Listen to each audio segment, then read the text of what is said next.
কালীগঞ্জ শহরের সবচেয়ে বড় ও প্রধান কাঁচা বাজারে ১৯৮৭-৮৮ অর্থবছরে প্রায় ৪৫ কোটি টাকা ব্যয়ে ভবনটি নির্মাণ করা হয়। হাটচাঁদনী নামে পরিচিত এ ভবনে কাঁচা সবজি ও চালসহ বিভিন্ন নিত্যপণ্যের প্রায় ১৫০ দোকান রয়েছে। কিন্তু সংস্কারের অভাবে ভবনটি ব্যবহারের অনুপযোগী হয়ে পড়েছে। ১১ বছর আগে ভবনের ছাদ ধসে প্রাণহানির ঘটনার পর ব্যবসায়ীরা সংস্কারের দাবি তোলে, তবে এতদিনেও সেই দাবি পূরণ হয়নি। আমাদের যে ছাদটা ধসে পড়েছে এটা আপনার ১৫ বছর আগে একটা লোক মারা গিয়েছে, কিন্তু আমাদের এখন কোনো সংস্কার হয়নি। এর আগেও অনেকে প্রতিশ্রুতি দিয়েছে, সংস্কার হয়নি। এর আগে ধরেন আমাদের দুইটা এমপি গিয়েছে, মান্নান সাহেব গিয়েছে, আনাস সাহেব গিয়েছে। ওনাদের একবার না নিম্ন 10 বার ডাকার পরেও আমাদের কাজে কোনো মানে সারা জাগেনি, সারা দিইনি। ওই জন্যই আমরা বিপদে আছি। আমরা গরিব মানুষ সব ইনকাম করে খাই, আমাকে খুব ভয়ঙ্কর ভাবে আছি। সরকার যদি আমাকে এটা করে দিত খুব ভালো হতো। আমরা খুব ভয়ঙ্কর ভাবে ভয়তে আছি, আতঙ্কের বাইরে রয়েছি। সরকার যদি ইচ্ছা করলে তখন করে দিতে পারে। সরকার অনুরোধ করছে আমাকে এটা করে দিক। এখানে 1000 পরিবার এখানে সংসার চলে, সেইভাবে সরকারের কাছে অনুরোধ করছি সরকার এটা আমাকে করে দিক।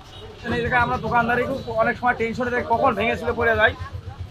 যত তাড়াতাড়ি মেরামত করে সরকারের কাছে আমাদের আবেদন, তাড়াতাড়ি যেন এই চালনিটা মেরামত করে দেয়, আমাদের ব্যবসা বাণিজ্য করার জন্য সুবিধা হয়। ক্রেতাও নিজেদের নিরাপত্তার কথা ভেবে ছাদের ভাঙন ঠেকাতে দোকানদাররা বাঁশের চাটাই তৈরি করেছেন, তবু কাটছে না শঙ্কা।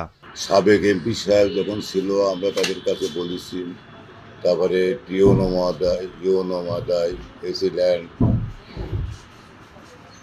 তারপরে ডিসি, আমরা যে কোনো জায়গায় ডিসি অফিসে আমরা বলেছি যে আমাদের এই যে পরিত্যক্ত চান্দি যেন মেরামত হয়, সেই বিষয়ে কখন কি হয়ে যায়। এর আগে 2 লোক মারা গিয়েছে, মারা যাওয়ার পরে এই নিয়ে অনেকে আমাদের আশ্বাস দিয়েছে যে এটা খুব দ্রুত হবে। তা আমরা এ পর্যন্ত কোনো সুরাহা পেলাম না। আমি চাই আমার পক্ষ থেকে যে যত তাড়াতাড়ি হোক এই চান্দিটা মেরামত বা সুন্দরভাবে নতুন করে হোক, এটা আশা করি। আর এটা রিস্ক, অনেক লোক এখানে দেখা যাচ্ছে ব্যবসা করে জীবনে ঝুঁকি নিয়ে। আমি চাই দেখা যাচ্ছে যে সবাই নিরাপত্তা থাকুক বা সুন্দরভাবে দোকানদারি করুক, রিস্ক না থাকুক।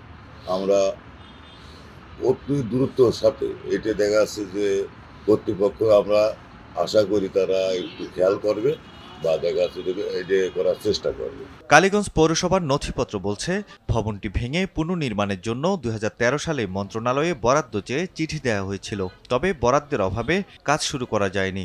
দ্রুতই নতুন ভবন নির্মাণে কার্যকর পদক্ষেপ চায় ব্যবসায়ীরা। সৈয়দ মাহমুদ, RTV।